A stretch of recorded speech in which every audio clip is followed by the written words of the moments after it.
Welcome back. As we head into our final week of the 2024 Atlantic hurricane season, Houston Chronicle meteorologist Justin Ballard joins me now to discuss this season, how it stacks up to the outlooks issued earlier this year, and you're going to recap the most impactful storms to hit the United States. Welcome back, Justin. I'm happy to say yeah. season is almost done. Yeah, it's almost in the rearview mirror. Okay, so how do we do on predicting the number of storms this season? You know, some of the earliest predictions came out late last year. Yeah, Weather Bell, really a early. graphics analytics firm, published theirs, sort of early season outlook late last year. As far as other, Colorado State University, NOAA, the National Oceanic and Atmospheric Administration, all of these early season outlooks stacked up exactly as we expected. And it was a busy year.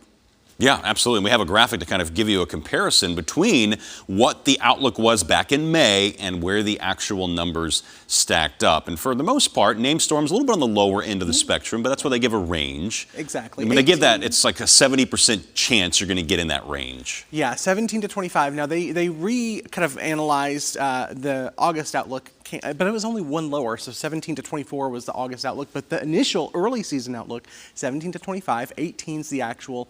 11 hurricanes, and 5 of those major hurricanes, Cat 3, 4, or 5, of course.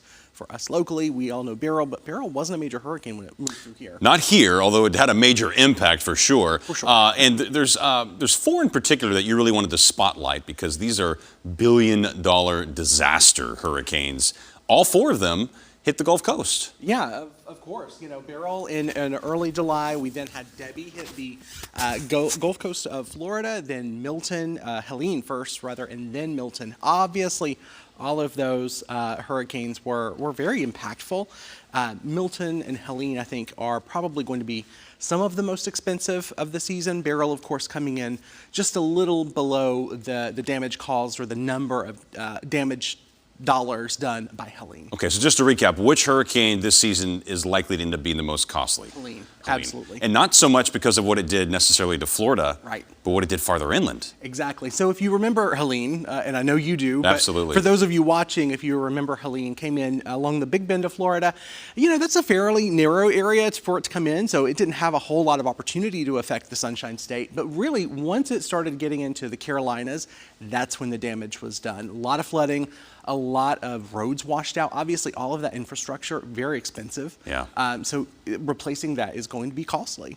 Where do you think Hurricane Beryl is going to stack up relative to Helene in terms of the damage costs? It'll be really interesting to see. I think because Beryl came in, in such a populated area, I think it will stack up at maybe second or third, depending on. Milton came in a fairly populated area as well along the I-4 corridor in Florida. So, it'll be interesting. I think Milton and Beryl will be kind of duking it out. I think Beryl, though, may up Milton just because of the amount of people that lost power. Okay, and we haven't had a windstorm hit Houston like that since Ike in 2008. So how does Beryl's damage costs compare to other memorable hurricanes in our region?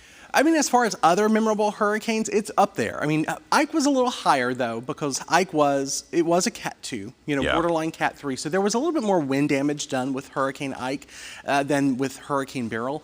But, when you're looking at the grand scheme of things, these billion-dollar disasters, because everything is growing so rapidly, the city is growing, things are more expensive. Sure.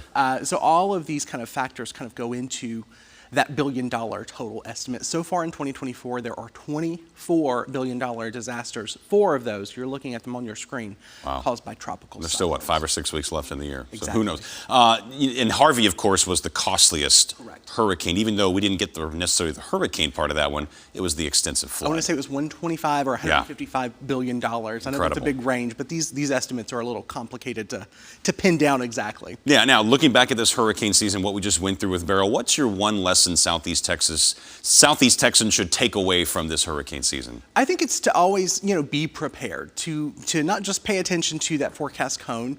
I know going into the weekend before Beryl, we were all looking at that cone and it was shifting ever so slightly, and eventually it shifted, quote unquote, slightly enough that it was right over Houston. So keep that momentum and keep that kind of always in the back of your mind, especially during hurricane season. Once the storm enters the Gulf, there's nowhere else for it to go but land.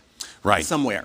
Yeah, and it's one of those things too where these are infrequent events, but we always need to be prepared because we don't know ahead of time when they're going to hit. And it only takes one. I mean, you know, we had Alberto, which brought the surge into the coast, even though it went way far south. And if you blinked, you missed Chris. Yeah, you missed Chris, but then we had Beryl pretty early in the season, and really we were kind of unfazed. We got a close call with Francine, but it only takes one storm to make it a bad season. That's the really important thing to highlight there, yes. All right, Justin Ballard, thank you so much for joining us.